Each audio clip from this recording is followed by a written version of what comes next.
na maayong buntag, maayong adlaw na Domingo kanimong tanan. Welcome sa tuang programa nga Kalasag ng Mamamayan. Sa tuang programa Kalasag ng Mamamayan. Unang programa natin for this year 2014. Again, happy New Year sa inyong tanan. Welcome sa itong programa. And of course, may buntag sa 44 ka mga barangay ng Dakbayan sa Uligana. Sa itong mga kasikwit na dapat inunan sa mga bikirambahan ng ating syudad ng Kupir sa mga bitniwang Sibya may buntag. Welcome sa itong programa Kalasag ng Mamamayan. Sa 5 na kanais info di batalyon kauban na ito ang CNO officer si Captain George Berlinsan. So, may buntag sir. May buntag o Happy New Year kasamang Jesse Chris o para sa atong mga kahigalahan sa atong mga suking tigpaminaw diri sa atong Dakbayan, mayong iligan sa atong tanan o mayong 2014 sa atong mga kaisuunan kasamang Jesse Chris. Okay, so again, may buntag magdadagman ta karon alas 7 pilihan ko sa alas 8 sa buntag aron sa pag-hisgot-hisgot sa ito ang mga latest activities na gihimo sa ito ang mga kasundaran sa 4th ng Nice Infantry Battalion. Gikan ato na December, last week sa December hangtod karon nga una na semana sa ito ang bulan sa Enero 2014. Kasamang Jesse Chris, sa sunod ay gusto na ako i-greet po ng Happy New Year ang among Brigade Commander sa 2nd Mechanized Infantry Brigade, si Colonel Denny P. Harris, o among maaktibo nga Battalion Commander nga si Lieutenant Colonel Danilo G. Ibon. Mayong Happy New Year dira sa inyo mga sirs. Okay. So again, mayong buntag o karon alang sa ito ang mga activities last December 30 ito ang nag-iigay mga paghandog sa ito ang Rizal Day. Tama kasamang Jesse Chris o before ana ang atong mga katropa sa 4th Mechanized Infantry Battalion balitong niagi nga semana kasamang Jesse Chris medyo nabisita sa mga security operations within sa atong area of operations dili sa whole of Iligan City mauman sa atong mga silingan nga mga munisipyo sa Lanao del Norte kasamang Jesse Chris.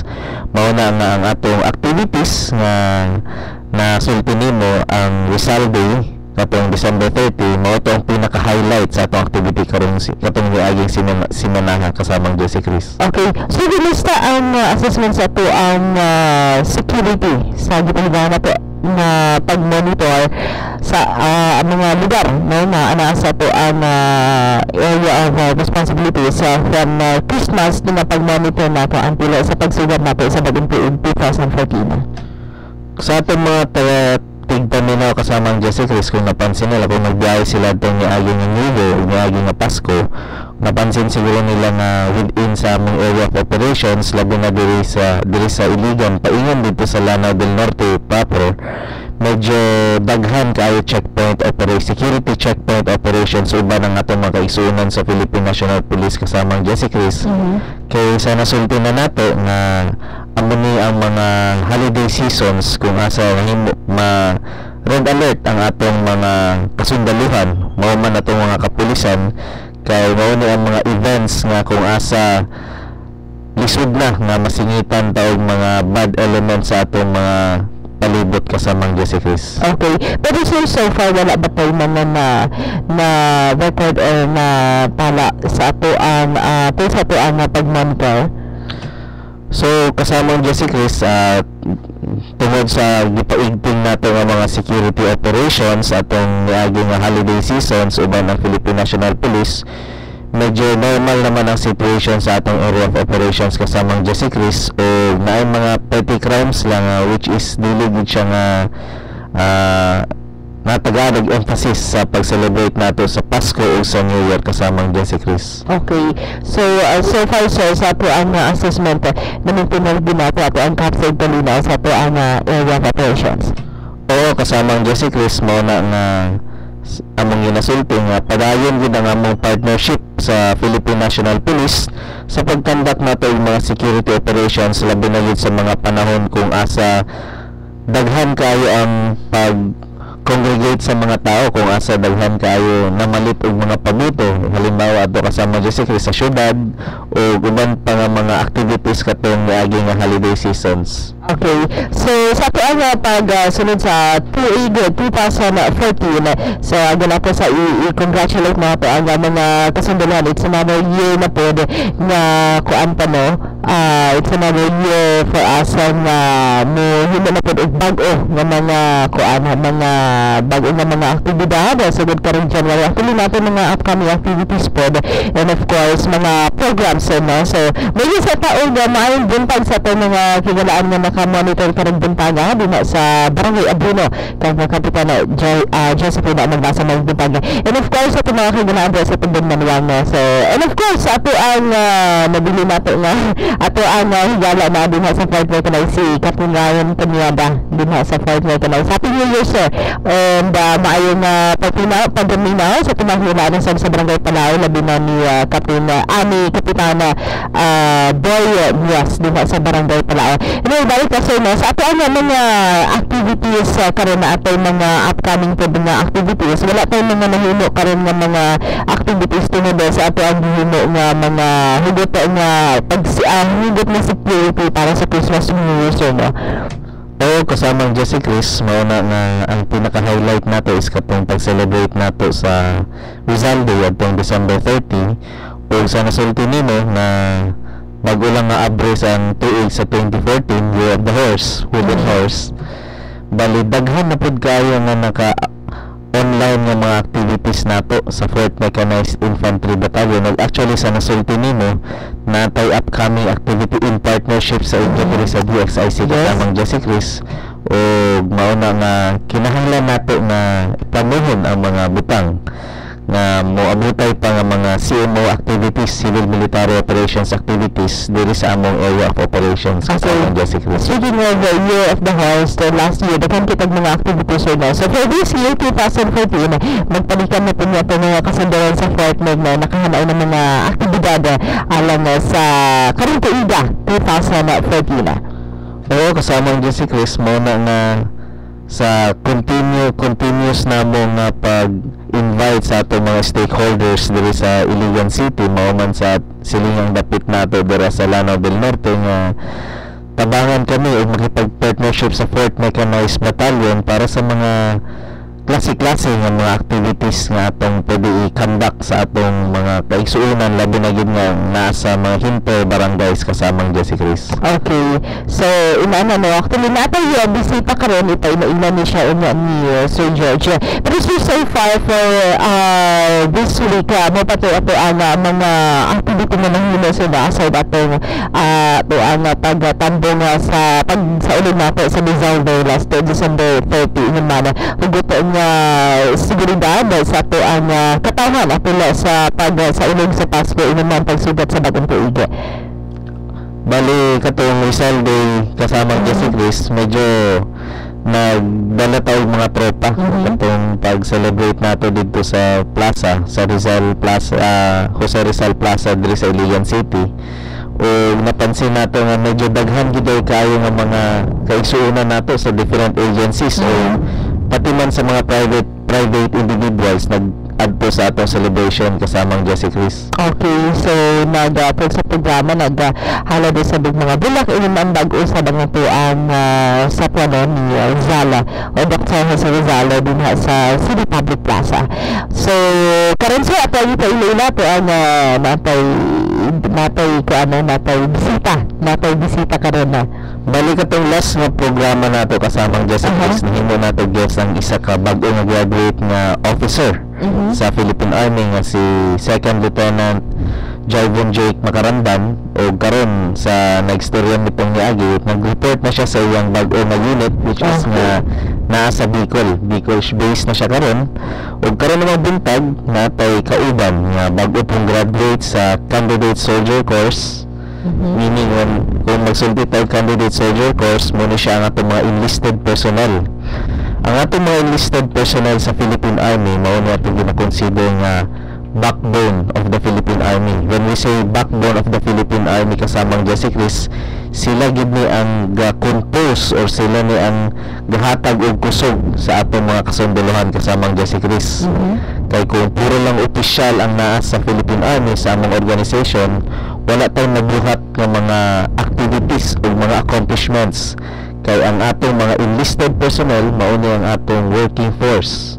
Sila ang gahatag sa atong kusog ug mao man ma-accomplish nato ang atong mga mission, especially sa Philippine Army, ma-accomplish na mo ang mission tungod sa atong mga enlisted personnel nga mga kauban kasamang Jesse Chris. So karon buntag ang atong guest is si Private Melvin Joquino. Isa ni siya kabag-o nga graduate nga sundalo nga private, o karon isulti niya pud sa ato kung giun sa niya pagkahibalo, giun sa niya pag-apply sa pagkasundalo sa Philippine Army para mahibal-an pud sa uban nga medyo lisod ang pag-apply sa Philippine Army, pero once nga naa na ta diri sa organization, dali lang ta maka-adapt kasamang Jesse Chris. So para sa atong mga kaigalahan, nakakaroon diri si Private Melvin Joquino. Maayong buntag, Melvin. Okay, so kauban nato karon na si Private Melvin Joquino. Actually, Bisaya po siya. Kay sa tamang mga kibalaan mo nga basta sundalo ka, Tagalog na jud ka, pero ang kabalo Bisaya ra dayton to istorya.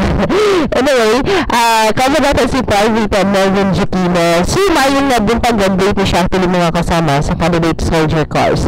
Mayong buntag, sir.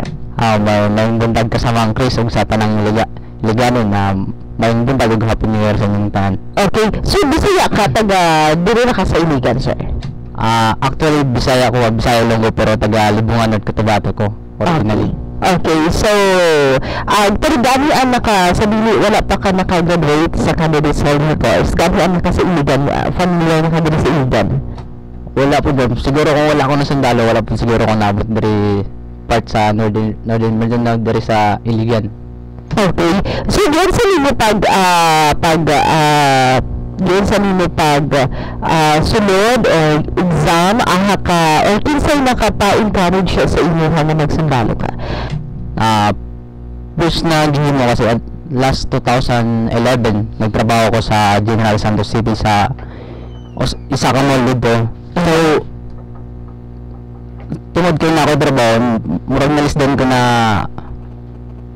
makibalita kung asang exam para sa candidate soldier course. So ang gihimo na ako kasi nga sa atong panahon karon almost computer na ginagamit, nag-base na ta sa internet. So gigamit na ko ang Facebook,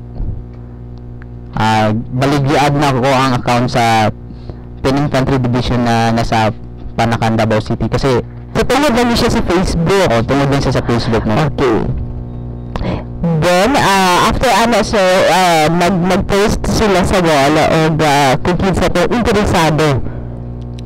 Yes, kasama ang mag-post sila ng schedule for the exam. So, dito na lang po ko nagpa-register kasi through Facebook na lang po ng registration. Di para sa una na magpila pa ka, parang hassle na kayo.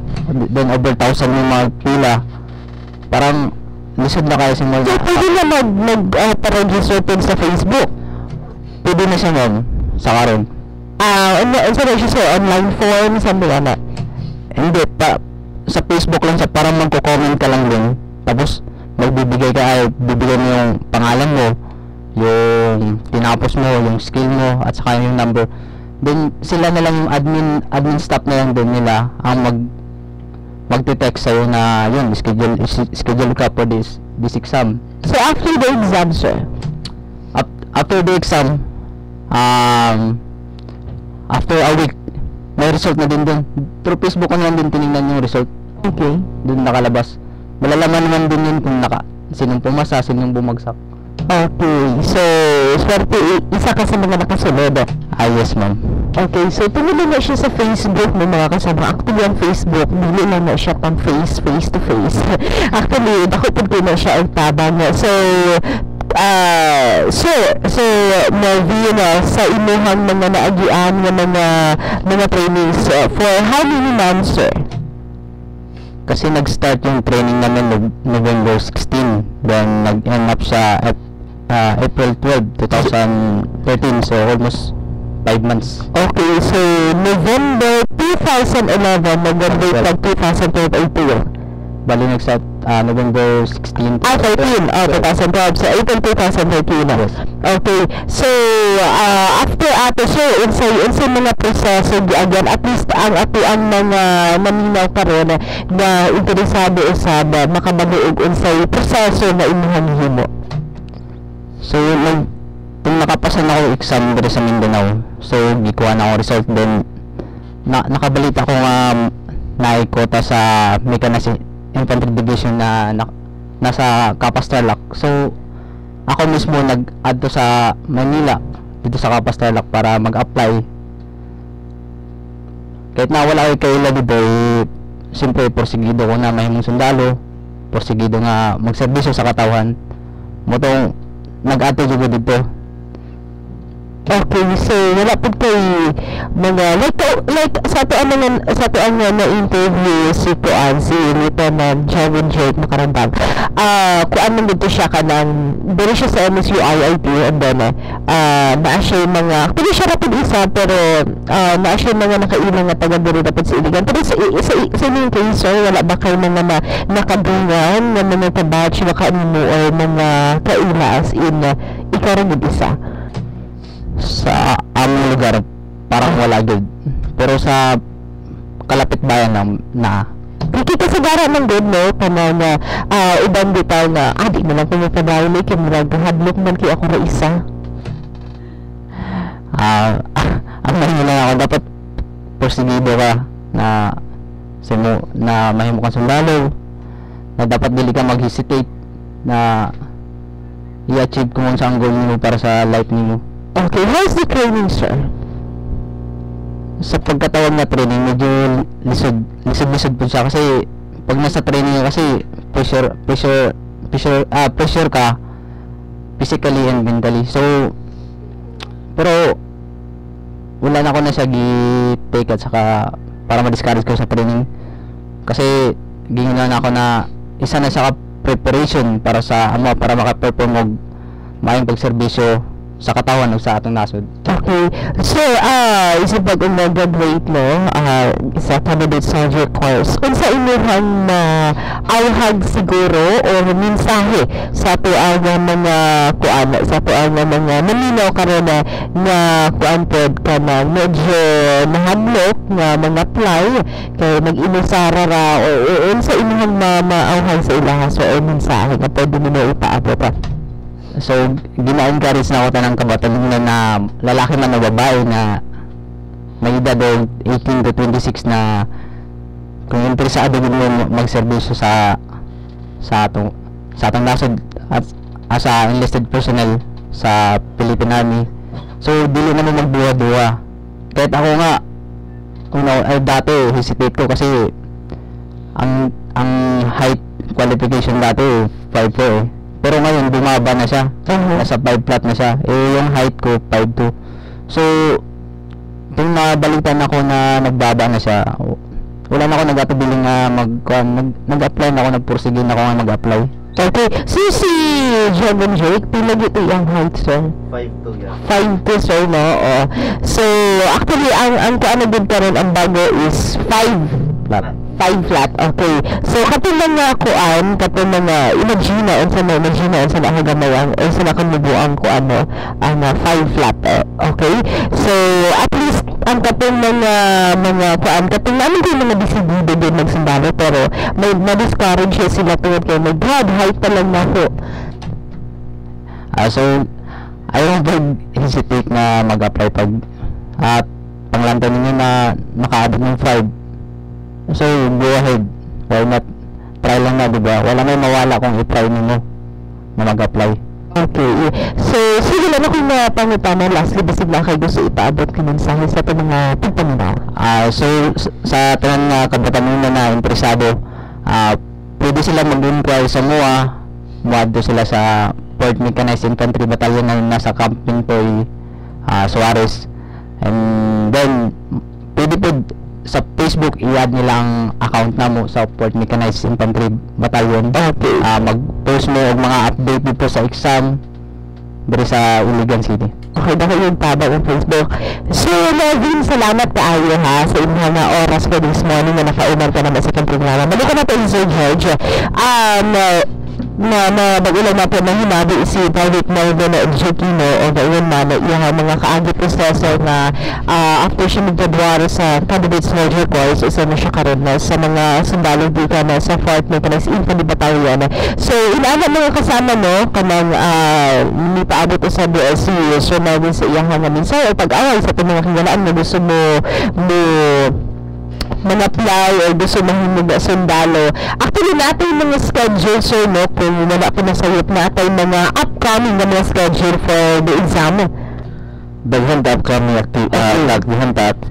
schedule sa exam kasamang Jesse Chris diri sa Iligan City. Mao na nga gina-inggan nyo na mga itong mga kaigsuunan nga desidido nga mag-apply sa Philippine Army nga mag-update sa nasulti kanina ni Private Jokino sa atong Facebook account sa 4th Mechanized Infantry Battalion. I-type lang nila ang 4th Mechanized Infantry Battalion sa Facebook o at the same time magpadayon lang sila og paminaw sa atong programa kada Domingo kasamang Jesse Chris kay from time to time maghatag pa og update sa ila once nga na-schedule diri sa Iligan City o pwede po sila makatawag sa atong hotline number kasamang Jesse Chris mao ang 0906 4411773. Okay. Mao na siyang hotline number sa 4th Mechanized Infantry Battalion kasamang Jesse Chris kung na sila yung mga dugang nga mga pangutana kung unsa ang about sa mga exam o sa mga upcoming update sa application sa pagkasundalo kasamang Jesse Chris. Okay, so pwede pa sila may bisita sa campus o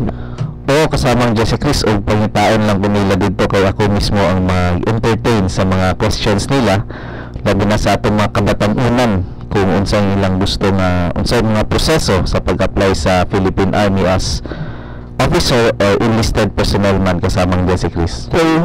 Unsa ba ito age limit sir? Para sa atong mga enlisted personnel nga mga gusto mag-apply is 18 to 26 years old. Actually, kasamang Jesse Chris, si Private Jokino is siya ang number 1 dahil sa ilang pag-graduate sa ilang class sa April. O ang iyang qualifications, naka 1 year siya sa pagka-college. At the same time, nag-eskwela siya o vocational course which is gasoline o troubleshooting engine mechanic kasamang Jesse Chris. Okay, so ato rin siguro ikuan dalay sir no ang katulang kay naman yung requirements good nga para good sa kana na posisyon for basic requirements lang sir kanang first step nila nga pagsulod. So dapat sa nasulti na ako sa enlisted personnel dapat 18 to 26 years old tapos at least 76 units sa college o kung wala man most probably dapat na sila skills kasamang Jesse Chris. Kay ang Philippine Army dawat although kung wala man nakaabot og 76 units ang qualification sa college degree sa isa ka aplikante kung na siya special skill labi na gyud palimbawa kay Private Jokino which is ang iyang pahinog mechanic kinahanglan kayo na siya ng skill sa bagong established nga unit sa Philippine Army which is ang 4th Mechanized Infantry Battalion kasamang Jesse Chris. Kung asa ga-manage ta both personnel o mga machines at mga armored vehicles mao na yung skills nga pahinog mekaniko importante kayo na sa among unit kasamang Jesse Chris. Okay, so dili mag-matter ang course mo sir? Dili kasamang Jesse Chris. Actually ako sa pagka-officer gani ang akong course is management pero nako karon sa Philippine Army kasamang Jesse Chris. Okay. So management ako po sir, management. Ako po sir no. Oo, kasamang Jesse Chris. Okay, anyway mga kasama wala nang gitay igong oras og mo taan nga naglangkob sir sa ato ang basig na kay gusto wala na koy mapangutana basig na pa kay gusto ipaabot sa ato ang mga kagalaan o mga announcements. Ang kasamang Jesse Chris uban ang DXIC o lain-lain pa nga mga stakeholders diri sa Iligan City o sa atong silingan nga mga munisipyo sa Lanao del Norte nagsugod na ang tuig kasamang Jesse Chris sa Wooden Horse 2014 o nagsugod na pod ang atong series of activities sa atong area of operations. So ginaawhag sa 4th Mechanized Infantry Battalion ang tanan stakeholders nga makipag-partner sa among mga upcoming outreach activities sa atong mga himpo barangays diri sa among area of operations. Okay. So kung naamo mga project nga inyo nga kaugalingon, ayaw mo pagduha-duha mga sirs o mga ma'am nga itapang among unit, ang 4th Mechanized Infantry Battalion, kay kini nga mga activities pwede nato ni nga mas mapalambo pa uban sa atong paghiusa. Mao lang na kasamang Jesse Chris o mayong Happy New Year sa atong tanan. Okay, so dagan nga salamat Sir George. Agalatangan ninyo ang in behalf of the Lord Squire, kauban ang Ormond Exercise Inugan naman ang 4th Mechanized Infantry Battalion of ang batch 2006 National High School. Bubisita din sa barangay Mainit sa Mainit Elementary School. Next week na siya, next Saturday, January 11, no? At ang ninyo sa barangay Mainit. Manalagit ang idong oras mga kasama, nagtindalagi sa Domingo sa samang oras, sa samang programa sa kalasan ng mamamayan.